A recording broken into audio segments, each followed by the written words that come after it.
Hi everybody, this is Melissa Gilstrap again. I'm outside today. It's a really pretty July afternoon. It's almost July 4th, so you might hear some fireworks in the background. If you hear any loud pops or anything, that's what that is.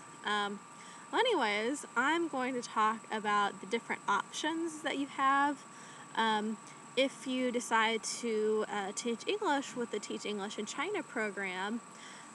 So the first is the paid options, and that's where you go for an extended stay. That's going to be 10 to 12 months, so basically a year, with the choice of, extending it for future years if you want.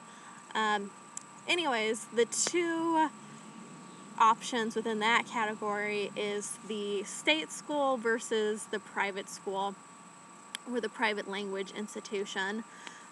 So the state school, you're going to have more students, which is not always a bad thing. So you're going to want to make group work your friend in this. The nice thing about having a lot of students is that every time that they do group work, it's probably going to be a different person that they're paired with, and that can be kind of fun and refreshing. Right now I'm teaching a class of 3, so I don't get the benefit of that group work all the time. It's the same group every time. So that can actually be a good thing. Also, you're going to get a lot more holidays off, like the bank holidays, all the federal ones. You work more of a regular work week. So you have your weekends off too. It's kind of like more of a scheduled, typical work week that we'd work here in the States. You would get paid a little less, so about $600 to $800 a month. That's like $6,500 to $8,000, I think, renminbis, about $600 to $800 a month, which that's also not counting rent, the fact that you don't have to pay rent. So that's about as much as I made in grad school after rent, and I had an easy enough go of it in grad school. I definitely had enough money to survive and everything. But in China, everything's a little bit cheaper too, so that's really the nice thing, is that, as long as you're not going insane crazy, you're going to be just fine. You're going to have enough souvenirs to, or you're going to have enough money to send whatever souvenirs that you want, and you'll have enough money to, eat and buy the things you need, certainly. So anyways, that's versus the private language institution, and the Chinese really take their language learning very seriously, and I think that's quite a difference in comparison to the States, where most of us are monolingual. So they want their parents want their children going to really good schools, and that's where you would be working in a private language institution. The nice thing is that you would get paid more there.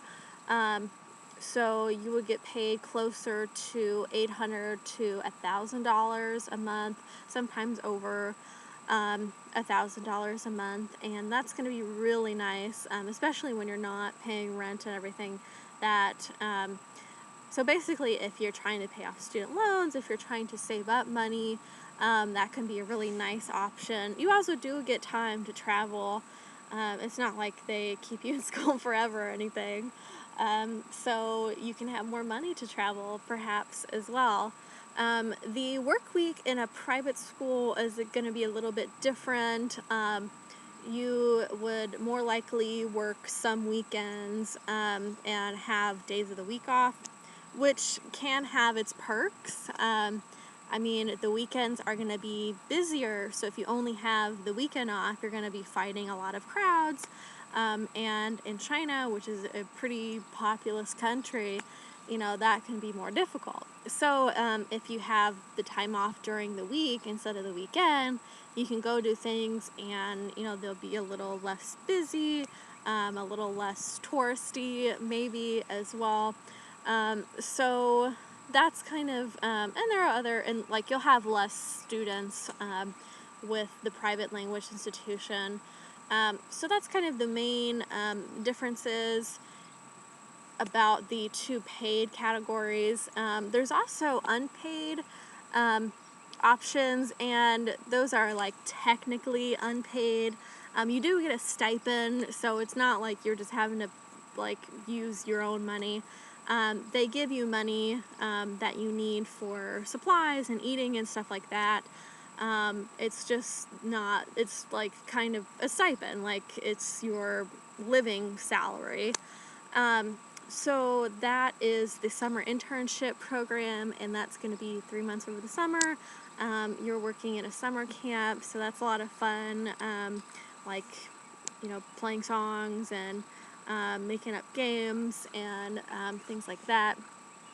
The last one is the newest option with the Teach English in China program, which is the Homestay.